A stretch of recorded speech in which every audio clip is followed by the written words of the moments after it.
mutambo uya watsvuka ropa manje muri yeZimbabwe ndadzoka regedza kuti mboita zvezvimagist tichionesana right. My sources within ZANUPF vari kunditipira panapa kuti zvoni Tatenda Mavetera she's about to be fired this year rine raritopere. So she was told that kuti iwe 2030 yacho yauri kuitira noise uchiita uchididi uchitamba makongonya hausi kuzoiluma. Reason iripo ndeyekuti basa rehuminista iri ritori kure nayewo zvingoriwo zvinhu zvekungoti munhu akangoiswawo chine chidiwa unenge afunga kuti pamwe okay maybe ane following right saka pane zonzi apari kuitwa inonzi zvekubalansa zvezvo zvokunzi vakadzi varimo muhurumende iyoyo like what happened to Kest hapana zvaizikanwa but anga ari kuzikanwa kuti anga angori munhu weplace holder. The reason yanga akaisirwa ipapo kuti zvinzi mugovernment iyi mune varunguwo vari kushandawo vese imomo vari kuita zvedemocracy saka kuti vanototola ritori nevarungu nechinchi.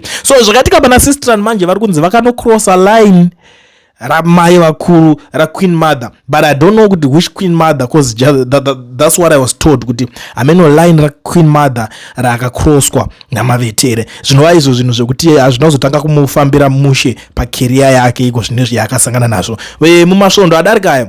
Pane kwaangaenda out on vacation na VP ndobva aonekwa achingoitawo zvavo zviya zvavanongoitawo zvingozi unonge wakufungidzirwa kuti okay since maiswa muri mese iye she thought kuti zvinhu zvekuti zvingori paprogram zvekuti maenda mese but the way yaunozoenda kunobehave ikoko wakuta mifananidzo yakubuda signal inenge ichita ichienda ichinodzimbira chironda chiya munhu wekutanga ari pakutsvagirwa nyaya.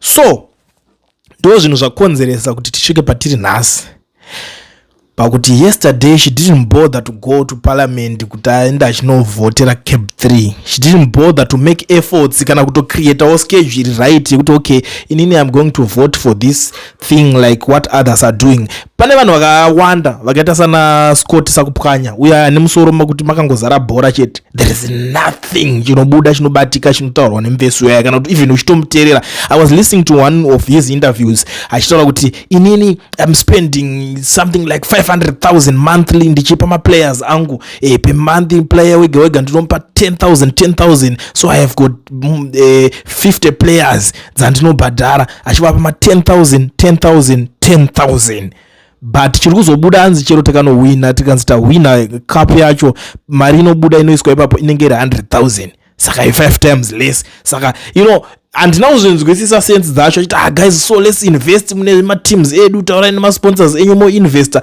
like let's invest. Does that make any sense to invest in that kind of business? Ndo type ema businesses aya kuti munhu inenge tori kana mbavha ukodzoka ovhura bhawa zvake vanhu voti bhawa rine mari chamwari uri kuda zvaari kuita tasazi mota ratotenga because of bhawa tasama sales ari kurova because of ane bhawa zvinhu zvekuti zvinenge zvichingoitwa sehobbywo zvingonzi ninga ari kudai so but is doing very well but that kind of person here akakwanisa kutosiya zvinhu zviri musoro make zvakazara zvimabhora izvo zvakazara musoro make akati pakuitika zvecap 3 regedza ndimhanye ndinoita se ndinovhotera chinhu ichi kuti chinge chichibudirira because vakomana vaya vahombe at the end of the day type kana yegoridhe raanobuditsa raanonge achitenderedza harina kana nezera naye.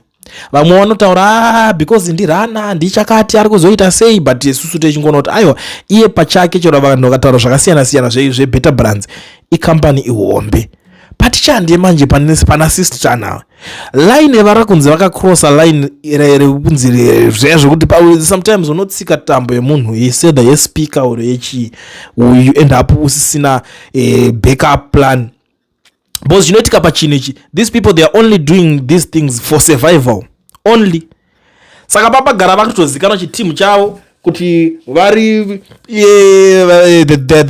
they are going to sabotage this whole thing. That's why pakagadzirwa strategy yekwaziyambi yakagadzira kati munhu wese hatisi kuda zvezvekuti hanzi kwatengwa kwaita sei kwatengwa munhu kwadii vakati munhu wese gara pasi pakunovhota paya unovhota public hakuna zvekuvhota chihwandi kana uchingoti yes to the bill unongoti yes to the bill kana iri no to the bill unongoti no to the bill. So vanga vari kuzikana kaskiri kavo kekuda kukoborana ende kune mamwe ma-MPs ototi takazothreatenwa takaita sei takazodii takadii vari kutoziva vese vavo kuti pachinhu chacho ichochi iri kuurawa mombe asi imimi munonotadza kuseva kana muto kana muchinge mazonzwirwawo tsitsiwo maybe munoona kuzopuwawo zvinonzi zvimahwanda zviya zvepasi pezondo zviya zvinotsika zviya zvinhu zvokuti hauna chaunokwanisa kuchishandisa. Ndo pane nyaya hombe manje. Saka vakagara vaonerwa kudhara strategy skill ravo rese bhozi vangati nyaya iripo ndeyekuti unenge uchiti munhu anenge achiti wando zvamuri kudhara gai tichasangana mukati momo. Unozongonzi chiva ndei munovhota vanhu vese boti gobo no paigona kutobuda manono anodarika kana 200 zvosvika pakutanga kunzi saka zviye zvaitika. Saka vangona kuti the best way is not to attend parliament business. The best way is not to go there. That's the best way. We are on a different excuse. But this thing we all know kuti chiri very important, how important it was to them. And now mbonzwa kunzi pane munhu weposition akazorova ita sei vanhu weposition vakangogara vauya because vanhu vekuti vane nzara vanenge vachitonzwira moyo kuti akomanaka akomana ninga ari kurarama akomana because chinongoitika pazvinhu zvazvo kunongopuwa 1 2 like what happened last week iyoyi kuti pakangotorwa mota 2 nemari pakambopuwa ma-MP2 veexample chete ndakukupai ma-50,000 munonodevelopa kumanzvimbo kwenyu tokupai nechinchi munodevelopa kumanzvimbo kwenyu bva zvatopera zvakadaro. Vamwe vese vachirauro chinenge chakandwa mari dzinenge dziripo and as of wende paskiri rese iro riripo ndakati kuona kuti vanhu vakawanda ngori kundibvunza kuti vachiti try to be fast kuti udza kuti wende azoita sei avhotera ani. As of the issue of wende I was told here with honorable anonzani honorable Chagwiza akandiudza inini akati madays pakarikolewa vanhu paya waiti kana uchida kuti unge uchiita nigirikini uchida kuti urambe uri muparliament usarikolewa waifanira kuenda kunosaina ma-terms and conditions kuna ana Hwende ndo chikwata changa chiripo kuti usarikolewa naChabangu waienda kuna ana Hwende unobvuma kuti dhiri riripo ende iye akarikolewa nemistake achitaura kuti akatodza kuti but iwe mpano ungakwarira mahara renyaya yako mira inonogadziriswa chienda kuna nani kuna ana Hwende. So to me ndakazvitarisa it doesn't make sense because unenge uchiti but tiri members of parliament tese ndakuenda unokumbira ma-conditions kwauri sei inini ndavhoterwa nevanhu vekwandinobva vakati ndiende ndinovamirira kuparliament ndo zvimwe zvezvinhu zvinenge zviripo. Saka pane nyaya yaHwende iri that complicated. That's why a lot of people were complaining kuti pakataurwa nyaya yacho namadzibaba oshanduka ataura kuti inini chero pakanzi munhu ada kudzoswa mupati munganzi maakuvhura imwe pati mukadedza ana Hwende ndotanga kubvunza kuti mashaya chi. To me it doesn't make it made sense. I mean kune vanhu ndiko zvisino make sense because vanhu vakatanga kuti Hwende achatori better because avota no to the bill. That was something chekuti changa chatodraftwa kudhara. Vanhu vaya vakavhota havo vakaita zvavakaita but vakasanitize the sham vakasanitize zvinhu zvese zvanga zviri kuitika the whole process kuti zvinzi but zvanga iri democratic process munhu wese angosarudza zvanga achida vaitoziva kuti iwewe uchavhota wakadai iwe uchadai something that was scripted kutoziva kuti inini ndichaenda ndichinosimbisa chinhu ichi kuti chinge chichidai so inini ndichazoita ndichinonyebedzera kupenga ava vakangoitirwa kuti because wana nyaya iripo it was almost half 42 ndova oposa 35 vobva vapinda vachinovhota yes 35 kunovhota pamwe chete kunovhota yes kujoina chikwata hazvina kundimekera sense muri pati imwe chete why zviringotanga kuti yangogurwa nepakati kuti ava vese vari kuti tikunovhoterawo even kana coincidence yacho haina musoro kuti zvingonzi because uyu azodai so neuku kana kuti azodai so saka ndo nyaya dzacho dzinenge dziripo veduwe dzinenge dziri pakutaurika ende dzinoconfuse kuti zvinge zvichifamba sei but nyaya hompenga iri kunyaonesa panapa inyaya yamawetera kuti koiwa mawetera iwo tachikuona ndimi madzimai ekongonya nematambire aukaita kongonya uchisimbisa madzimai chichi women for what maybe asikufara because ma-affiliates ese akabhanwa in Harare akabhanwa ma-affiliates kanza tichade kunzwa zvema-affiliates makuti nyaudza nenoise dzenyu dzemachingoti chakadai so chitori chimwe chiproject chake chaanga ari kutorana patori pamwe paanga ari kutoraramira is part of employment she's that person okuti hapana akasatodaro chimwe anofidha ngirikini yake vana vake vanodyei akasatodaro. Saka kutongoshingirira kutongoita that way kuti aiwa takutongopinda tagadzira affiliate yedu because vanhu vaya vekuti vakapinda musangano kuti toda unotsvaga kudya, toda mari, toda kuti titoraramawo imomo, so hakuna chimwe chavanenge vapindirira imomo. That's why chinoti pane zvinhu zvavo zvese pakangotaurwa nyaya dzemari unoona vachitanga kusumudza musoro, pakangobudikira pakanzi pauya munhu ane mari vanotanga kutambisa besu, kongonya yakutorohwa ipapo vakatotarisira kuti ndingikini kuvhura affiliate. The first thing chaanoita kutanga kunyora zvimatsamba, tinokumbira kuti mutibatsirewo nedepartment redu ratiri kuita rakadai, so kuti tizotarisa kuti oraiti kuti department reIT racho rwakaitirwa minister pane here zviri kufamba zvinobatika. Hapana. Wakatotanga kuda kutogadzira ilegacy yekuti vanhu vane mawhatsapp group vachange vachibhadhara mari wati kuti vange vachiningina zvinhu zvekuti kwakuita sei, kwakuda kuti vanhu vabhadhare matax emawhatsapp group. Imimi makainvenda whatsapp here vanhu, imimi ndiyenyu here whatsapp yacho. Zvese izvo zvazvina kumbobvira zvachizombomeka sense. Unofanira kuona ana admin wekuti anozodai so then mari yenyu muchizonosiya ipapo, zvanga zvisina kana direction, ingori drama zvaro. Mini kuti ona pane ndikina vanenge vachifanira kunge vachicross marecords vanofanira kunge vachibreak because papari kuita zvake zveingirikini zveICT.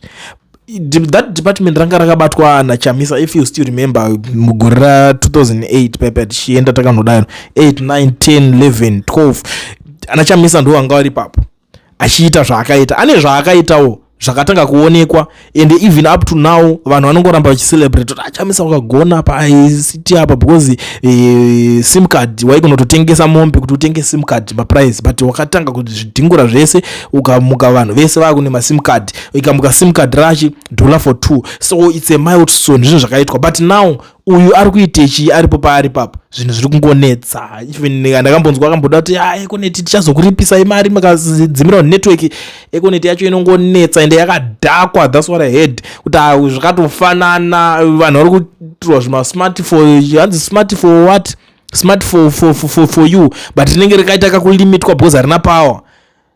Iye aripo ndiminister kuti angonoudza kuti iwe shamari zvamakuita zvimakutanga makubira vanhu mari. Why can't you solve these problems? Why can't you solve this network problems? Zviri simple zvakadai so like zvamunoita kune mamwe zvimwe zvinhu munhu akanikirikina network yenyu inenge yakanaka, but akazoita smart for you ichi why ichiko ischeme here ichi yamuri kugadzira haana kana anything chaanoita. And on the other hand kune nyaya imwe yema content creators, you know, creators, they want to create something on Facebook, vanodawo a decent revenue kuti zvinokwanisa kunge zvichiva support, but hapana chaari kumboita nezvazvo. Zvinhu zvingori simple zvokuti ndini minister weICT wekuZimbabwe, uri sei Mark Zuckerberg, ndatouyawo kuno kuZimbabwe, tiri kudawo kuti uvhurirewo kuti zvinhu zvako zvikwanise kunge zvichishanda, monetization ikwanise kunge ichishanda. Haakwanise kunge achizviita zvese izvozvo. Saka vese vanenge vachitaura at the end of the day iwewe you are just useless, hauna chaunokwanisa kutibatsira nacho. Saka nyaya dzavo dziri kuzongoenda zvokuti mwanasikana ari pakutsvagirwa nyaya. Saka the best way yangu unoti right, regedza tibatane pabhiri ipapo, and the bhiri ranga ratofaila because of those people. 7 votes ndo dzanga dziri kushota kuti chinhu chinge chichipasa. Dai namba yavo yese yakanga yabudikira yakwanisa unoita zvinhu, I think ataturungoti hapana kana ikanyanya, but 7 votes dzanga dziri kushota kuti dzinge dzichikwana ipapo, and she was one of the guys vekuti vakacontribute. But because of that vezano vamwe vese vakanovhota, kwakazongobudikirawo vekuTCC ndo vakakanda majoka. Ndine urombo nezvinhu zvakazoitika izvozvo, but as for mavetera I will be back ndichinyatsonikirira because ndichiri pakubvunza nyaya yacho kuti saka imwe yacho yakanyatsopara ndechi, vakaita sei, kudii kwakanyatsoitika, idhiri rebusiness here rakatoreranwa, akazhangandira here, akaita zvekudii, you know those things. I will be back, tichaonesana, but for now tatinda mavetera did not vote for cap 3. Mareasons aanawo chaiwo chaiwo ndekuti ari kuziva kuti pa2030 halume zvake zvinenge zvatomupera, ende kune marecalls achabudikira kuZanuPF kuchadzingwa munhu semunhu. Ndo zvinhu zvimwe zviro zvaakutanga kuda kutoitika zvakuda kutanga kutotora nzvimbo panapa. Saka stay tuned, tinenge tichingokuudzai dzimwe nyaya dzacho padzinenge dzangoenda. Idzi nyaya dzakaita sedzidzi hadzitaurwe ka 2 3, tingangokuudza ka 1 zvatovhara nato hatatoenda. Bye bye.